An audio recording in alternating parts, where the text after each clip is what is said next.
मगरिब की नमाज पढ़ा कर जब मैं वापस आ रहा था तो मैंने बर्फ बेचने वाले को देखा कि उसने बर्फ की कीमत और कम कर दी, क्योंकि 50 पैसे किलो भी कोई खरीद नहीं रहा था। 25 पैसे किलो, 25 पैसे किलो। ईशा की नमाज पढ़ाकर जब मैं वापस आ रहा था तो मैंने देखा कि बर्फ बेचने वाला चीख चीख कर ये कह रहा था कि लोगों, मेरा बर्फ घुल जाएगा, पिघल जाएगा, बेकार हो जाएगा, तुमको 25 पैसे किलो भी नहीं लेना तो आओ, मेरा बर्फ ऐसे ही ले जाओ। वल अस्र इन्नल इंसान लफी खुस्र, ज़माने की कसम, दुनिया की सारी इंसानियत नुकसान में है। अल्लामा राजी ने बहुत अच्छा नक्शा खींचा। वो कहते हैं कि अल्लाह रब्बुल आलमीन ने ज़माने की कसम क्यों खाई, ये मेरी समझ में नहीं आ रहा था।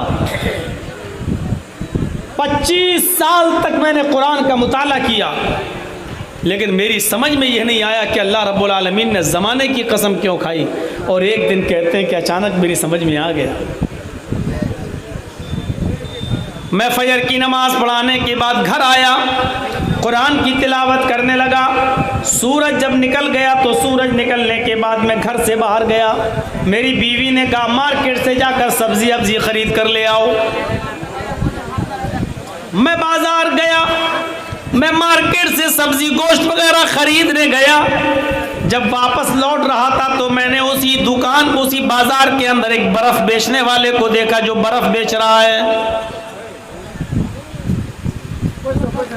बर्फ, कभी कभी आपने देखा होगा रोड पर बर्फ बिकता है, क्या आइसक्रीम नहीं, बर्फ की बड़ी बड़ी सिल्ली 2 किलो 1 किलो आदमी खरीदता है, 2 रुपये किलो, 5 रुपये किलो, 4 रुपये किलो खरीदता ठंडा पानी करने के लिए। बर्फ बेचने वाला बर्फ बेच रहा है और उसने उसकी कीमत लगा रखी है 2 रुपये किलो, 2 रुपये किलो। इमाम राजी फरमाते हैं कि मैं अपने घर पे आया सब्जी लेकर, ज़ोहर की नमाज पढ़ने जब मैं मस्जिद में गया और नमाज पढ़ाकर जब वापस आ रहा था तो मैंने बर्फ़ बेचने वाले को देखा कि उसने बर्फ़ की कीमत कम कर दी। 2 रुपये किलो कोई नहीं ख़रीद रहा था, महंगे की वजह से उसने बर्फ़ की कीमत कम कर दी, 1 रुपये किलो, 1 रुपये किलो, 1 रुपये किलो। इमाम राजी फरमाते हैं कि मैं असर की नमाज पढ़ाकर जब वापस आ रहा था तो मैंने देखा बर्फ़ बेचने वाले ने उसकी कीमत और कम कर दी, 50 पैसे किलो, 50 पैसे किलो। मगरिब की नमाज पढ़ाकर जब मैं वापस आ रहा था तो मैंने बर्फ़ बेचने वाले को देखा कि उसने बर्फ़ की कीमत और कम कर दी, क्योंकि 50 पैसे किलो भी कोई ख़रीद नहीं रहा था। 25 पैसे किलो, 25 पैसे किलो। ईशा की नमाज पढ़ाकर जब मैं वापस आ रहा था तो मैंने देखा कि बर्फ बेचने वाला चीख चीख कर ये कह रहा था कि लोगों, मेरा बर्फ घुल जाएगा, पिघल जाएगा, बेकार हो जाएगा, तुमको 25 पैसे किलो भी नहीं लेना तो आओ, मेरा बर्फ ऐसे ही ले जाओ, अपने घर में ठंडा पानी करो और अपने बीवी बच्चों को पिला दो, कम से कम 2-4 दुआएं उनके मुंह से निकल जाएंगी। मैं फ्री में बर्फ दे रहा हूं, फ्री में ले जाओ। इमाम राजी कहते हैं मैंने ईशा के बाद खाना खाया और खाना खाने के बाद जब मैं बिस्तर पर सोने गया तो मेरी आदत थी सोने से पहले कुरान की तिलावत करना। मैं कुरान पढ़ने के लिए बैठ गया, कुरान पढ़ते पढ़ते फिर मैं इसी सूरत के ऊपर से गुजरने लगा। वल अस्र इन्नल इंसान लफी खुस्र इल्लल लज़ीना आमनू व अमिलुस सालिहाति व तवासौ बिल हक़्क़ि व तवासौ बिस सब्र। इमाम राजी कहते हैं कि आज मेरी समझ में आ गया कि अल्लाह ने ज़माने की कसम क्यों खाई। इमाम राजी कहते हैं कि अल्लाह ने ज़माने की कसम इसलिए खाई कि जिस तरह बर्फ़ घुलता जाता है, बर्फ़ पिघलता जाता है, उसकी कीमत ऑटोमेटिक कम होती चली जाती है। बर्फ़ जैसे जैसे घुलता जा रहा, पिघलता जा रहा है, 2 रुपये किलो से 1 रुपये किलो, 1 रुपये किलो से 50 पैसे किलो, 50 पैसे किलो से 25 पैसे किलो, और फर्क वक्त आता है कि वो फ्री में ले जाओ। बर्फ़ घुलता जा रहा है, उसकी कीमत कम होती जा रही है, और बर्फ़ घुलता जाता है वो ख़त्म भी होता जाता है। बर्फ़ घुलता जा रहा है तो मिटता जा रहा है, ख़त्म होता जा रहा है, जैसे जैसे पिघलता जा रहा है, ख़त्म होता जा रहा है। ऐसे ही इंसान की ज़िंदगी 1 दिन, 2 दिन, 4 दिन, 1 हफ्ता, 2 हफ्ता, 10 10 दिन, 20 दिन, 1 महीना, 2 महीना, जैसे जैसे वो गुजारता जा रहा है उसकी ज़िंदगी कम होती चली जा रही है। बर्फ़ की तरह इसकी ज़िंदगी खुल रही है। समझ गए? तो अल्लाह ने इसलिए ज़माने की कसम खाई है, क्योंकि बर्फ़ घुलता जाता है, ज़माना भी 1 साल 2 साल होते होते हमारी उम्र को कम करता जाता है। अब सुनिए, जो बात मुझे कहनी है वो ये कि हमारी ज़िंदगी कम हो रही है, हकीकत में कम नहीं हो रही है। हकीकत में हम अपनी कब्र के करीब हो रहे हैं। ये सबको मालूम है कि हमारी मंजिल क्या है, सब जानते हैं ठिकाना क्या है, कब्र। आज से 10 साल पहले, 5 साल पहले, 2 साल पहले, 1 साल पहले किसी न किसी को तो आपने मिट्टी दी होगी, कब्र में दफन किया होगा। आज उनकी हड्डियां सड़ गल गई होंगी। हमारे और आपके साथ भी तो यही होना है। कौन आदमी इसका इनकार कर सकता है? हमारी ज़िंदगी कम नहीं हो रही है, हमारी ज़िंदगी कब्र के करीब होती चली जा रही है। हम कब्र के करीब होते चले जा रहे हैं। 2 साल पहले आपको तारीख दी थी, 2 साल बाद आज आ रहा हूँ। हमारी बॉडी, हमारा जिस्म ये कह रहा है आपसे कि जर्जीस 2 साल अपनी कब्र के करीब हो गया है। अच्छा, इससे भी खुलकर एक बात और आगे कह दूँ, हम अपनी कब्र के करीब तो हो ही रहे हैं, लेकिन हकीकत में 2 ही ठिकाने हैं जिनमें से हमें किसी एक ठिकाने में जाना है, तीसरा कोई ठिकाना नहीं है। 2 ही ठिकाने हैं, जन्नत, दूसरा जहन्नम। या तो हम और आप जन्नत में जाएंगे या जहन्नम में, जन्नत में जाएंगे या जहन्नम में। जन्नत में जाने वाला अमल तो कोई दिखाई दे नहीं रहा है, सिवाय इस बात के कि अल्लाह रब्बुल आलमीन की रहमत और उसकी मर्जी को दखल हो जाए।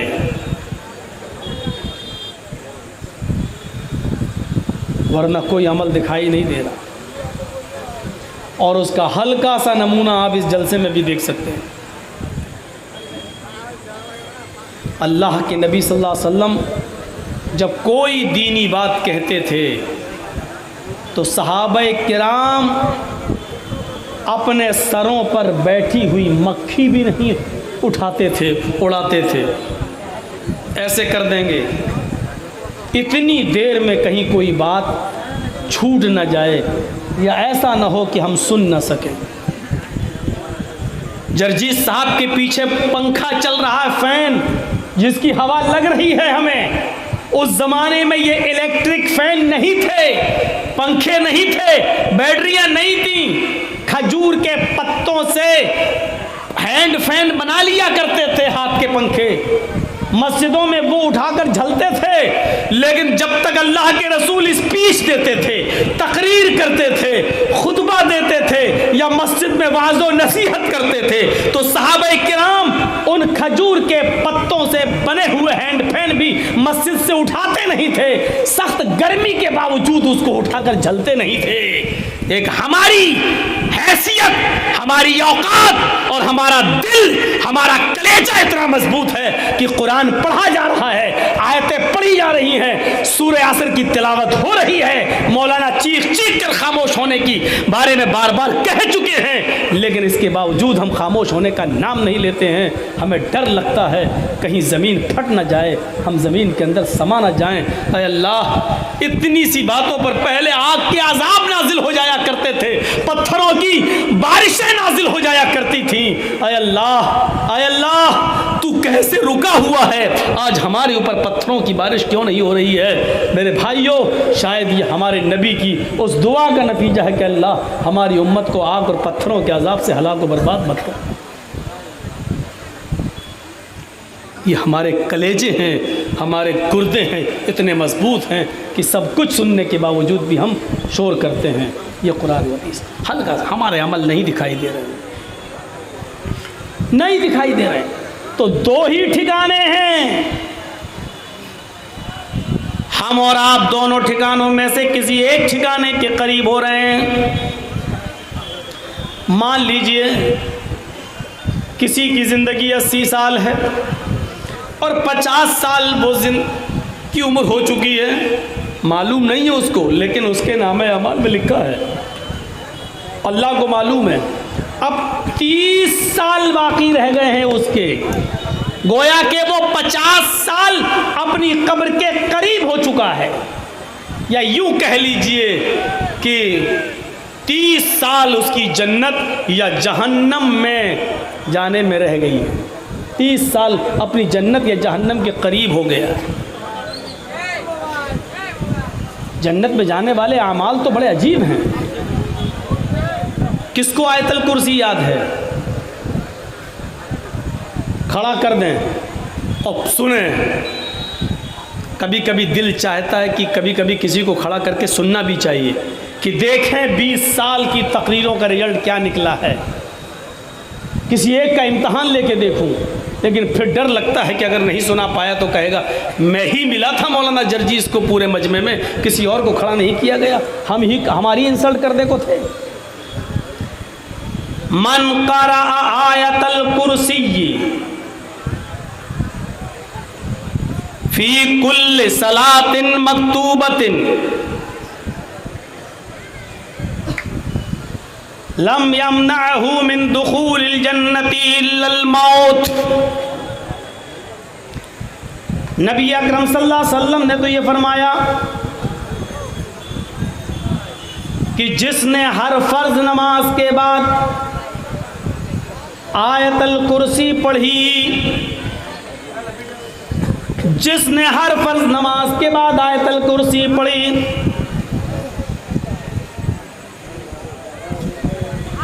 याद रखना हर फर्ज नमाज के बाद आयतल कुर्सी। अब याद है कि नहीं है? नहीं है तो करो।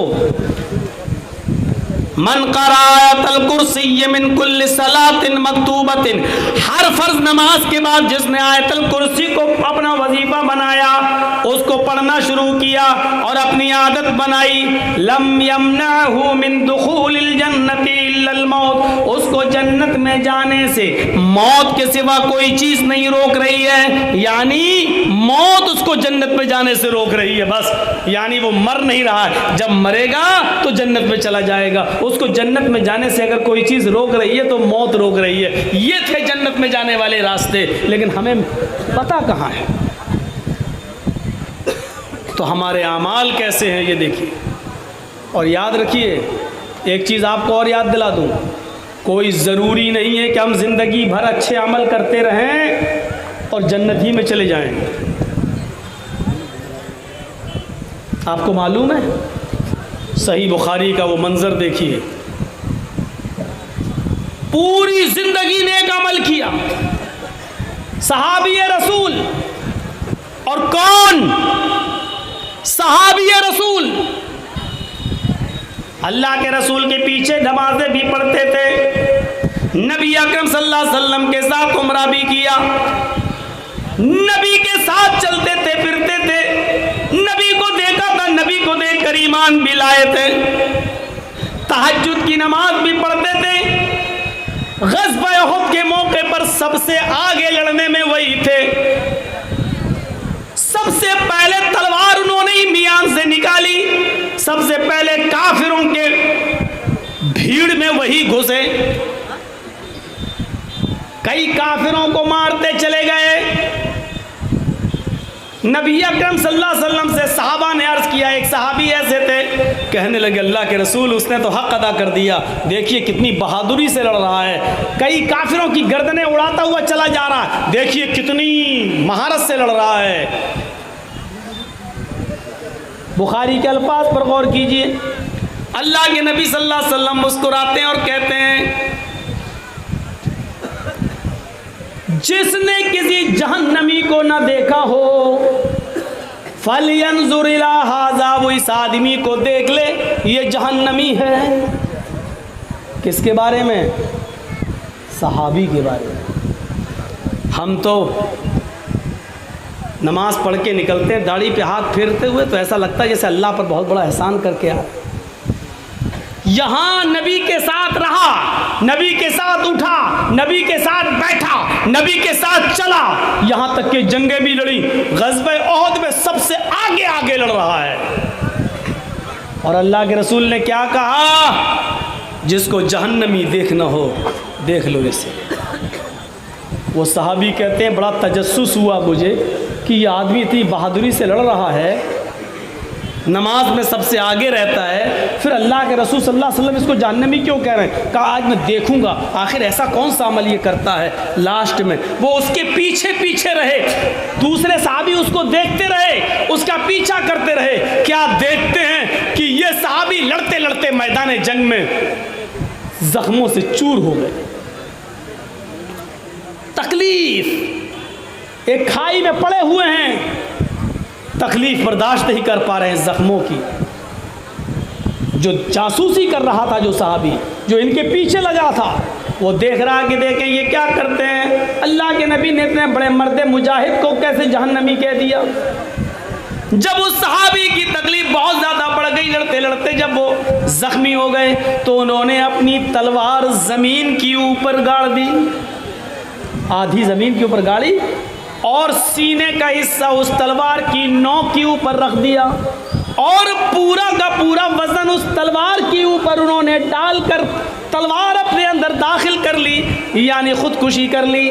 जख्मों की ताब न ला सके और उन्होंने जल्दी से अपने आप को ही मार डाला। ऐसी ज़िंदगी से तो मर जाना ही बेहतर है। अब ऐसी तड़प तड़प के मौत से क्या फ़ायदा है? हमें काफिरों ने इतनी जगह से हमें काट डाला है कि अब मैं ज़िंदगी भर तड़प तड़प के क्यों मरूं? उन्होंने तलवार ज़मीन के ऊपर गाड़ी और अपना वजन उसके ऊपर रख दिया और खुदकुशी कर ली। ख़त्म। जो सहाबी देख रहे थे वो आए और कहने लगे, अशहदु अल्ला इलाहा इल्लल्लाह व अशहदु अन्ना मुहम्मदन अब्दुहु व रसूलुहु। अल्लाह के रसूल ने कहा, अरे तुम्हें क्या हो गया है? ताज्जुब इसलिए किया कि तुम तो पहले ही से मुसलमान हो, फिर आज अचानक ये कलमा पढ़ रहे हो, ऐसा क्यों? कहा अल्लाह के रसूल, अभी थोड़ी देर पहले आपने कहा था जिसको जहन्नमी देखना हो उसको देख ले, आज मैंने अपनी आंखों से देख लिया है। पूरी जिंदगी जिसने दीन पर नेक काम किए, दीन पर अमल किया, और आखिरी वक्त में गलत काम कर गए, जख्मों की ताप न ला सके और खुदकुशी करके उन्होंने अपने आप को मार लिया। अल्लाह के नबी फरमाते हैं जहन्नम में जाएंगे। ज़रूरी नहीं है कि नेक अमल हम करें और जन्नत मिल जाए, आखिरी अमल देखा जाएगा हमारा, आखिर वक्त में हमारा अमल कैसा रहा। इन्नमल अअमालु बिल खवातीम, अमाल का दारोमदार आखिरी उम्र से होता है। एक इंसान जिंदगी भर नेक अमल करता है, यहाँ तक कि उसके और जन्नत में जाने के दरमियान सिर्फ एक बालिश का फासला रह जाता है, एक हाथ का फासला रह जाता है, लेकिन यही से अल्लाह उसकी नीयत को, उसके दिल को बदल देता है और फिर वो गुनाहों के कामों में मुलव्वस हो जाता है, गुनाहों के कामों में पड़ जाता है, और उसके बाद वो आदमी जन्नत में जाने से रह जाता है और जहन्नम का मुस्तहिक ठहर जाता है। हमारी और आपकी उम्रें धीरे धीरे कम होती चली जा रही हैं, हम कब्र के करीब होते जा रहे हैं, बल्कि जन्नत या जहन्नम के करीब होते चले जा रहे हैं। जब इस सहाबी ने पूरी ज़िंदगी अमल किया लेकिन आखिरी वक्त में गलत काम कर गए, खुदकुशी कर ली, तो जहन्नम में जा